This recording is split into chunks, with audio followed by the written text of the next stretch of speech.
Top quality और consistent performance के लिए सिर्फ सिल्वर पंप्स एंड मोटर्स, नाम याद रखो।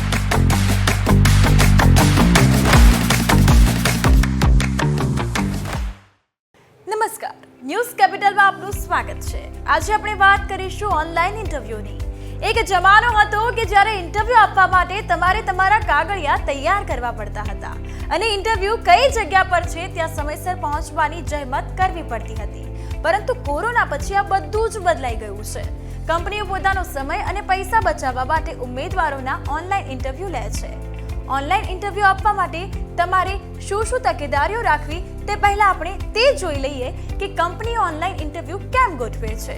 તેનું સૌથી મોટું કારણ તે છે કે કંપનીઓને રૂબરૂ ઇન્ટરવ્યુ ગોઠવવા માટે વિશેષ પ્રકારની વ્યવસ્થા કરવી પડતી હોય છે અને કોઈ બહારની કંપનીઓ હોય તો તેણે ઇન્ટરવ્યુ ગોઠવવા માટે કોઈ હોટલમાં વ્યવસ્થા કરવી પડે અને તેમાં કંપનીને મોટો ખર્ચ થઈ જાય છે। કંપનીઓ હવે ઓનલાઈન ઇન્ટરવ્યુ ગોઠવીને પોતાનો સમય અને ખર્ચ સરળતાથી બચાવી લે છે। બીજું કે કંપનીઓને ઓછા સમયમાં અનેક ઉમેદવારોનું ઇન્ટરવ્યુ કરવાનો હોય છે, તેમાં તેમને ભૌગોલિક મર્યાદાઓ નડતી નથી। દિલ્હીમાં બેઠેલી કંપની ચેન્નાઈ કે ગુજરાતમાં રહેલા ઉમેદવારો ઇન્ટરવ્યુ સરળતાથી કરી શકે છે। હવે આપણે વાત કરીએ કે જો તમારે ઓનલાઈન ઇન્ટરવ્યુ આપવાનો હોય તો તમારે શું તકેદારી રાખવી। સૌથી પહેલા તો તમે ઇન્ટરવ્યુ આપવા માટે એડવાન્સમાં તૈયારી કરી લો। તમારે તમારી જાતને કેવી રીતે રજૂ કરવી છે અને પોતાની જાત વિશે શું બોલવું, કેવી રીતે બોલવું તેની એક વખત પ્રેક્ટિસ કરી લો। તમે તમારા કોઈ મિત્ર સાથે ડમી ઓનલાઈન ઇન્ટરવ્યુ કરીને પણ પોતાની જાતના પ્રેઝન્ટેશનને એકવાર ચકાસી શકો છો। બીજું કે તમારે જે સમયે ઓનલાઈન ઇન્ટરવ્યુ આપવાનો હોય તે પહેલાં જ તમે તમારું કોમ્પ્યુટર લોગિન કરીને રાખો। તમારું ઇન્ટરનેટ નેટવર્ક બરાબર ચાલી રહ્યું છે કે નહીં તે એક વખત ચેક કરી લો। તમારે ઇન્ટરવ્યુ લેનારને જો કોઈ ડોક્યુમેન્ટ્સ બતાવવાના હોય તો તેને તમારા કોમ્પ્યુટર ઓપન રાખીને કરી શકો છો અને જેથી કરીને તમે તુરંત જ સ્ક્રીન શેર કરીને તમારા ડોક્યુમેન્ટ્સ બતાવી શકો છો। ત્રીજી વસ્તુ તમારે ધ્યાનમાં રાખવાનું છે કે તમારો અપિયરન્સ। ઇન્ટરવ્યુ માટે તમે એવા કપડાં પહેરો કે જેનાથી તમે પ્રોફેશનલ લાગો। સાથે સાથે તમારા ઘરમાં કે ઓફિસમાં તમારી પાછળ એવું બેકગ્રાઉન્ડ રાખો કે જેથી ઇન્ટરવ્યુ વખતે તમારી ફ્રેમ ખરાબ ન દેખાય। તમારી પાછળ પોઝિટિવ ઇફેક્ટ આપે તેવું બેકગ્રાઉન્ડ રાખવાનો પ્રયાસ કરો।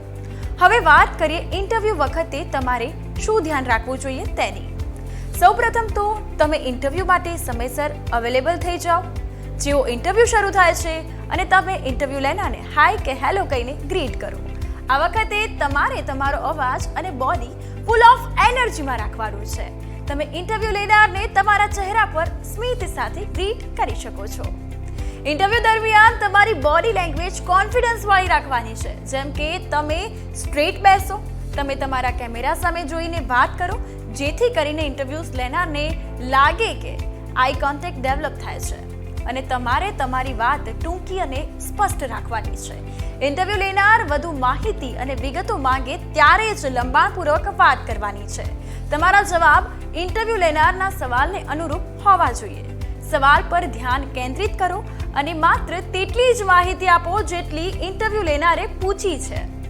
ઇન્ટરવ્યુ પૂરો થાય ત્યારે તમારે ઇન્ટરવ્યુ લેનારનો આભાર કરવાનો છે। કંપની સાથે જોડાવા માટે તમને તક આપવામાં આવી છે તેનો આભાર માનો।